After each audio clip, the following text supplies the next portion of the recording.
कौसल्या सुप्रजा रामपूर्वा सन्ध्या प्रवर्तते उत्तिष्ठ नरशार्दूला कर्तव्यम् दैवमाह्निकम् कौसल्या सुप्रजा रामपूर्वा सन्ध्या प्रवर्तते उत्तिष्ठ नरशार्दूला कर्तव्यम् दैवमाह्निकम् उत्तिष्ठोत्तिष्ठ गोविन्द उत्तिष्ठ गरुडध्वज उत्तिष्ठ कमलाकान्ता त्रैलोक्यम् मङ्गलम् कुरु उत्तिष्ठोत्तिष्ठ गोविन्द उत्तिष्ठ गरुडध्वज उत्तिष्ठ कमलाकान्ता त्रैलोक्यम् मङ्गलम् कुरु मातः समस्तजगताम् मधुकैटभारे वक्षो विहारिणि मनोहर दिव्यमूर्ते श्रीस्वामिनिःसृतजनप्रियदानशीले श्रीवेङ्कटेश दयिते तव सुप्रभातम् तव सुप्रभातमरविन्दलोचने भवतु प्रसन्नमुखचन्द्रमण्डले विधिशङ्करेन्द्रवनिताभिरर्चिते वृषशैलनाथ दयिते दयानिधे अत्र्यादिसप्तऋषयः समुपास्य सन्ध्याम् आकाशसिन्धुकमलानि मनोहराणि आदाय पादयुगमर्चयितुम् प्रपन्नाः शेषाद्रिशेखर विभो तव सुप्रभातम् अत्र्यादिसप्तऋषयः समुपास्य सन्ध्याम् आकाशसिन्धुकमलानि मनोहराणि आदाय पादयुगमर्चयितुम् प्रपन्नाः शेषाद्रिशेखर विभो तव सुप्रभातम् पञ्चाननाब्जभव षण्मुखवासवाद्याः त्रैविक्रमादिचरितम् विबुधास्तुवन्ति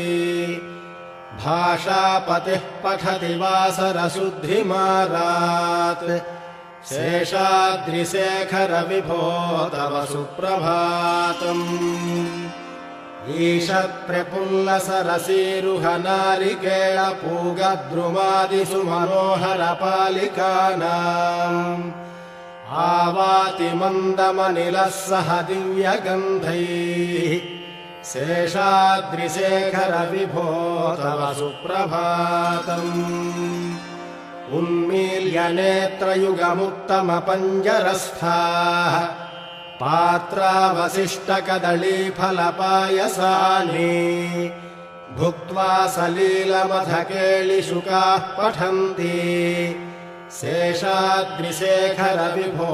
तव सुप्रभातम् तन्त्री प्रकर्षमधुरस्वनया विपञ्च्या गायत्यनन्तचरितम्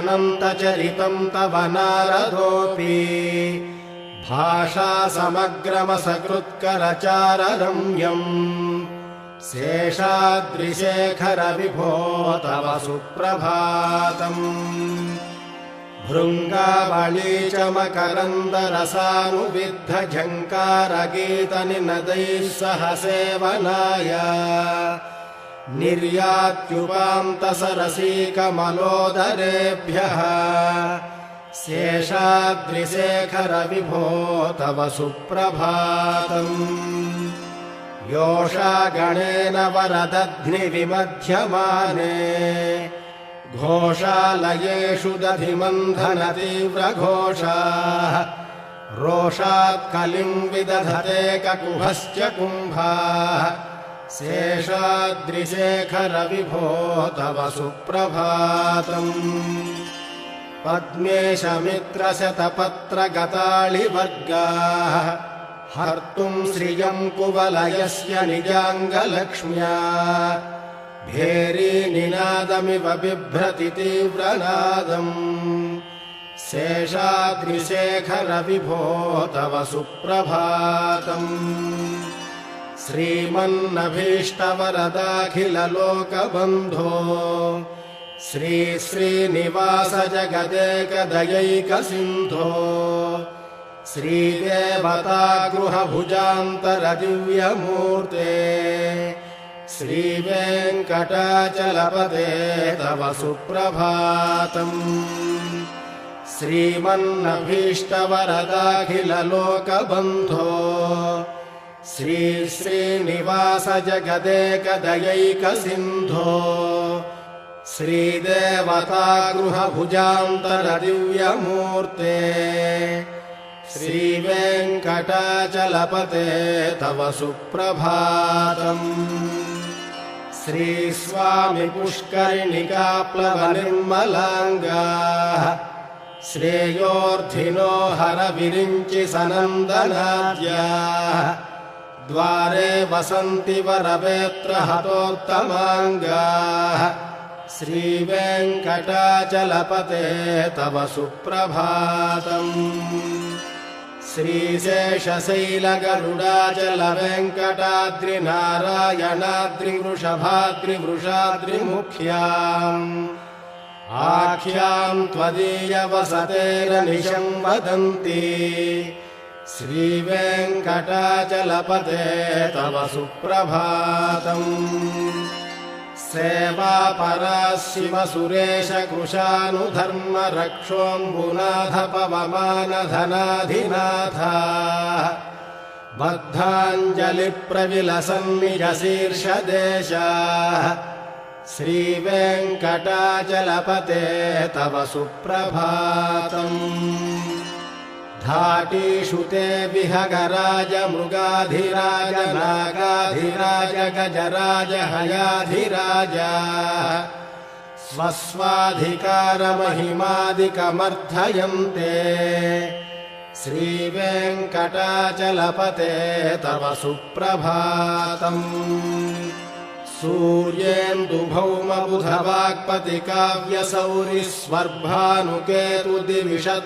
सूर्येन्दुभौमबुधवाक्पतिकाव्यसौरिस्वर्भानुकेतुदिविषत्परिषत्प्रधानाः त्वद्दासदासचरमावधिदासदासाः श्रीवेङ्कटाचलपते तव सुप्रभातम्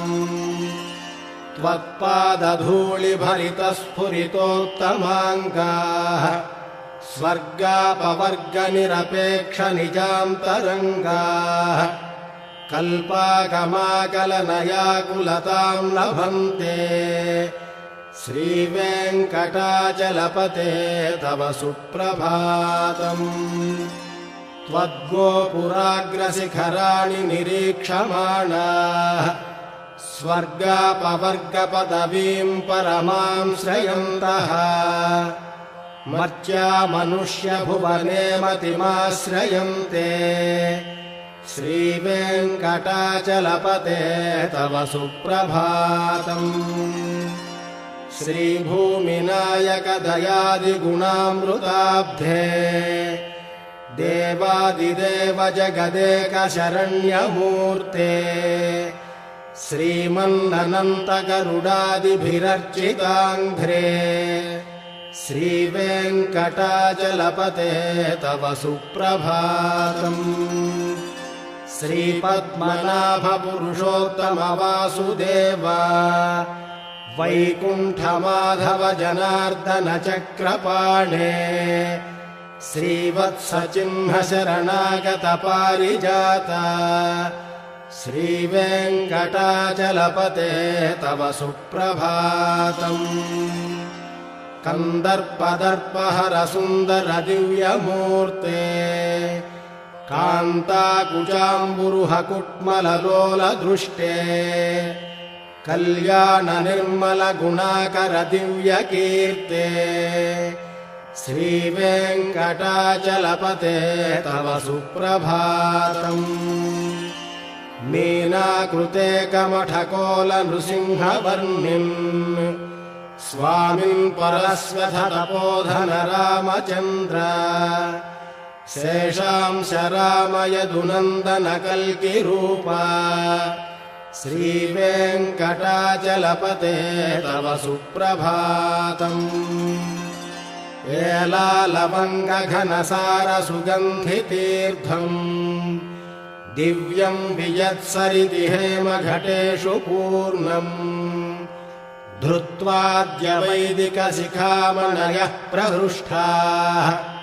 तिष्ठन्ति वेङ्कटपते तव सुप्रभातम् भास्वानुदेति विगजानि सरोरुहाणि सम्पूरयन्ति निनदैः ककुभो विहङ्गाः श्रीवैष्णवाः सततमर्थितमङ्गलास्ते धामाश्रयन्ति तव वेङ्कटसुप्रभातम् ब्रह्मादयः सुरवराः समहर्षयस्ते सन्तः सनन्दनमुखास्त्वथ योगिवर्याः धामान्तिके तव हि मङ्गलवस्तुहस्ताः श्रीवेङ्कटाचलपते तव सुप्रभातम् लक्ष्मीनिवासनिरवद्यगुणैकसिन्धो संसारसागरसमुत्तरणैकसेतो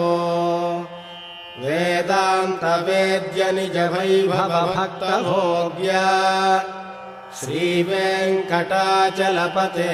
तव सुप्रभातम् लक्ष्मीनिवासनिरवद्यगुणैकसिन्धो संसारसागरसमुत्तरणैकसेतो वेदान्तवेद्यनिजवैभवभक्तभोग्या श्रीवेङ्कटाचलपते तव सुप्रभातम् इत्थम् वृषाचलपतेरिह सुप्रभातम् ये मानवाः प्रतिदिनम् पठितुम् प्रवृत्ताः तेषाम् प्रभातसमये स्मृतिरङ्गभाजाम् प्रज्ञाम् परार्थसुलभाम् परमाम् प्रसूते इत्थम् वृषाचलपतेरिह सुप्रभातम् ये मानवाः प्रतिदिनम् पठितुम् प्रवृत्ताः तेषाम् प्रभातसमये स्मृतिरङ्गभाजाम् प्रज्ञाम् परार्थसुलभाम् परमाम् प्रसूते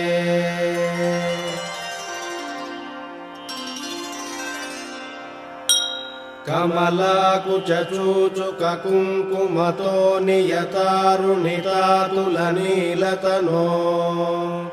कमलायतलोचनलोकपते विजयी भव वेङ्कटशैलपते कमलाकुचूचुककुङ्कुमतो नियतारुणितातुलनीलतनो कमलायतलोचनलोकपते विजयी भव वेङ्कटशैलपते स चतुर्मुख षण्मुख पञ्चमुख प्रमुखाखिलदैवतमौलिमणे शरणागतवत्सलसारनिधे परिपालय मां वृषशैलपते अतिवेलतया तव दुर्विषहैरनुवेलकृतैरपराधशतैः भरितं त्वरितं वृषशैलपते परया कृपया परिपाहि हरे अधिवेङ्कटशैलमुदारमतेर्जनताभिमताधिकदानरतात् परदेवतया गदितान्निगमैः कमलादयितान्न परं कलये कलवेणुरवावशगोपवधूशतकोटिवृतात् स्मरकोटिसमात् प्रतिवल्लविकाभिमतात् सुखदात् वसुदेवसुतान्न परं कलये अभिरामगुणाकरदाशरथे जगदेकधनुर्धरधीरमते रघुनायक राम रमेश विभो वरदो भवदेव दयाजलधे अवनीतनया कमनीयकरं रजनीकरचारुमुखाम्बुरुहम् रजनीचरराजतमो मिहिरं महनीयमहं रघुराममये सुमुखं सुहृदं सुलभं सुखदं स्वनुजं च सुकायममोघशरम् अपहाय रघूद्वहमन्यमहं न कथञ्चन कञ्चन जातु भजे विना वेङ्कटेशं न नाथो न नाथः सदा वेङ्कटेशं स्मरामि स्मरामि हरे वेङ्कटेश प्रसीद प्रसीद प्रियं वेङ्कटेश प्रयच्छ प्रयच्छ विना वेङ्कटेशं न नाथो न नाथः सदा वेङ्कटेशं स्मरामि स्मरामि हरे वेङ्कटेश प्रसीद प्रसीद प्रियं वेङ्कटेश प्रयच्छ प्रयच्छ अहं दूरतस्ते पदाम्भोजयुग्म प्रणामेच्छयागत्य सेवां करोमि सकृत्सेवया नित्यसेवाफलं त्वं प्रयच्छ प्रयच्छ प्रभो वेङ्कटेश अज्ञानिना मया दोषानशेषान् विहितान् हरे क्षमस्वत्वं क्षमस्वत्वं शेषशैलशिखामणे अज्ञानिना मया दोषानशेषान् विहितान् हरे क्षमस्वत्वं क्षमस्वत्वं शेषशैलशिखामणे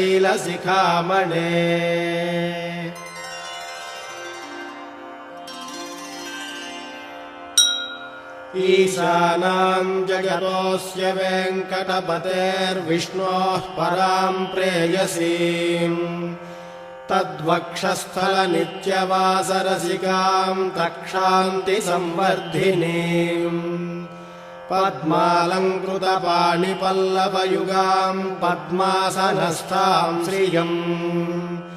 वात्सल्यादिगुणोज्ज्वलां भगवतीं वन्दे जगन्मातरम्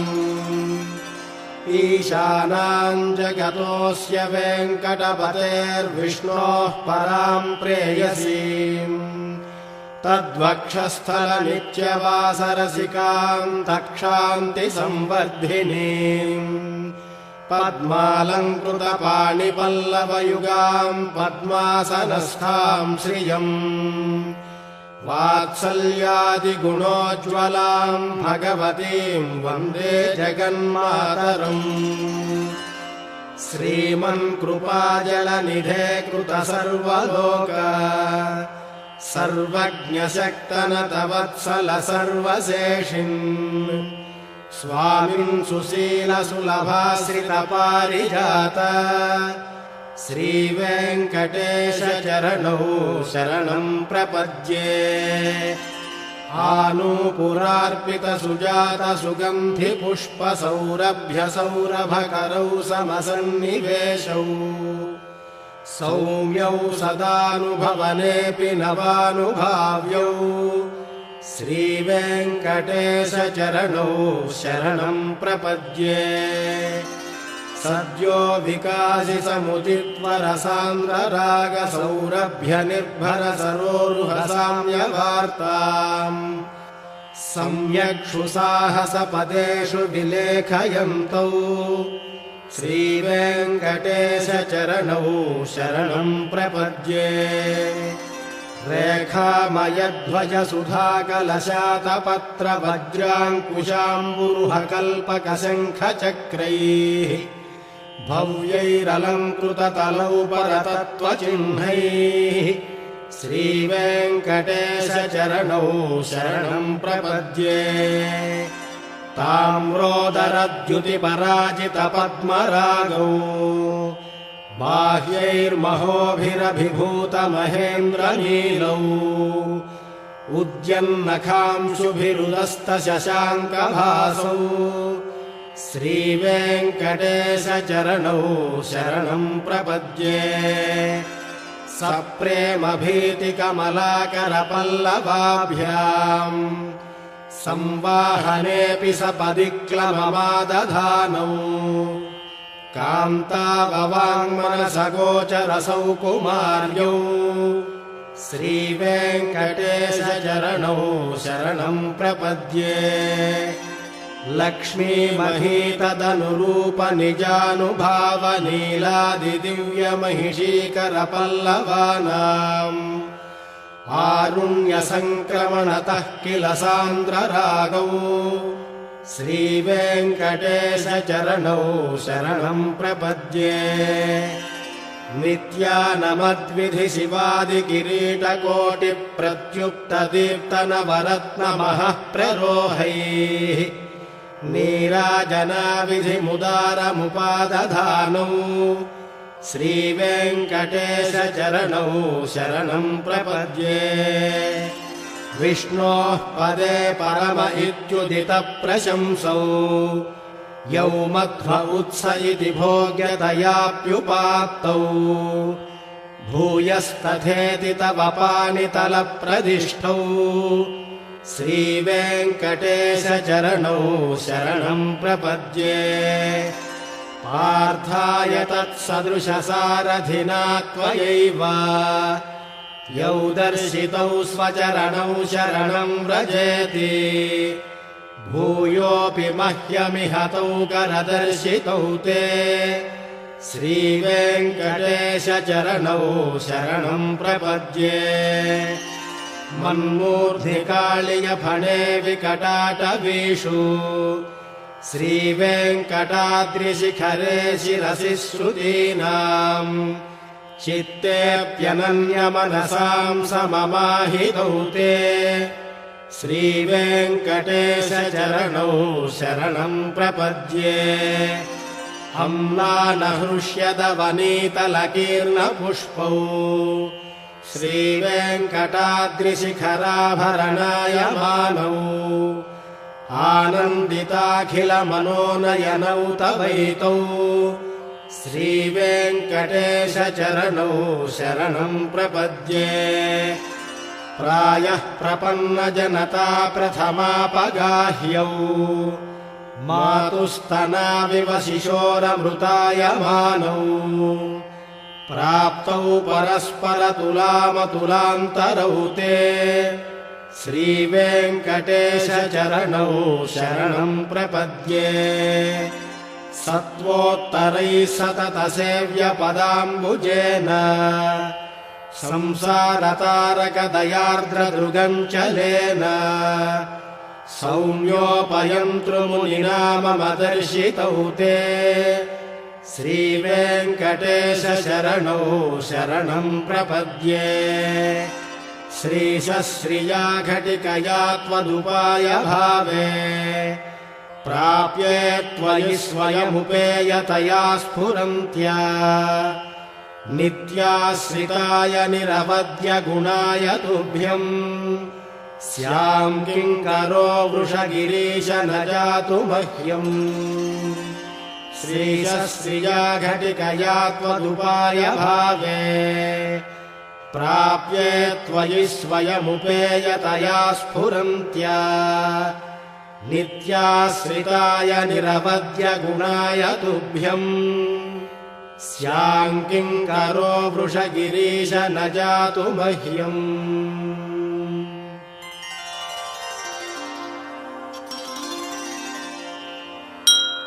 श्रियः कान्ताय कल्याणनिधये निधयेऽर्थिनाम् श्रीवेङ्कटनिवासाय श्रीनिवासाय मङ्गलम्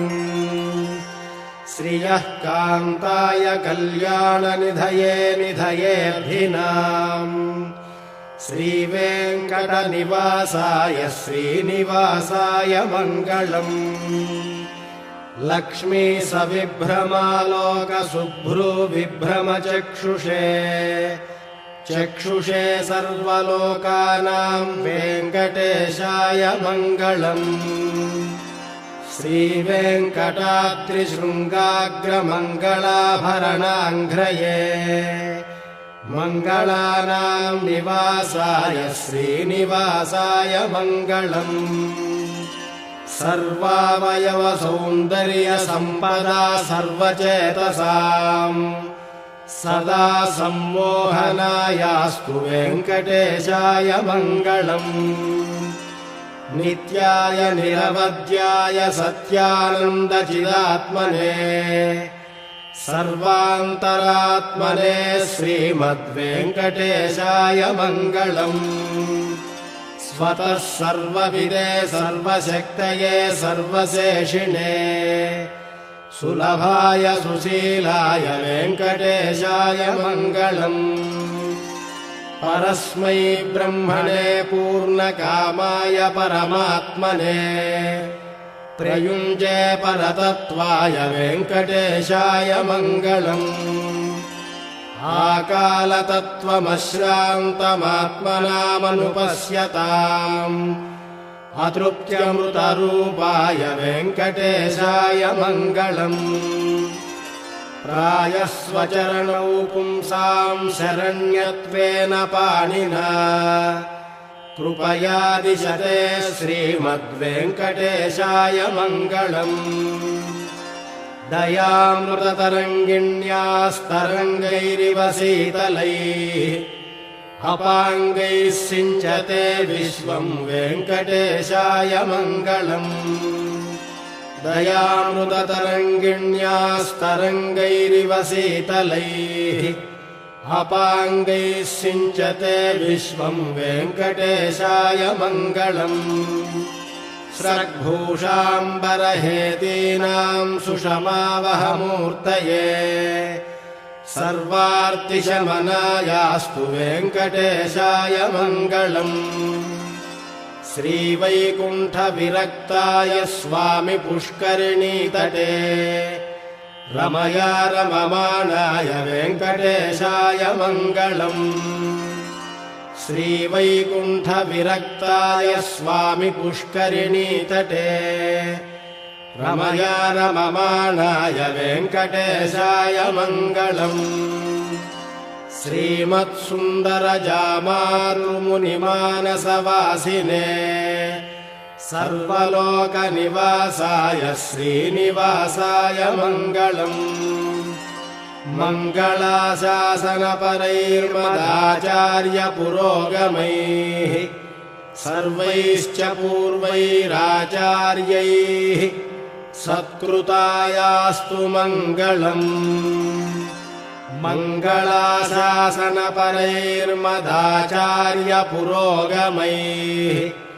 सर्वैश्च पूर्वैराचार्यैः सत्कृतायास्तु मङ्गलम्।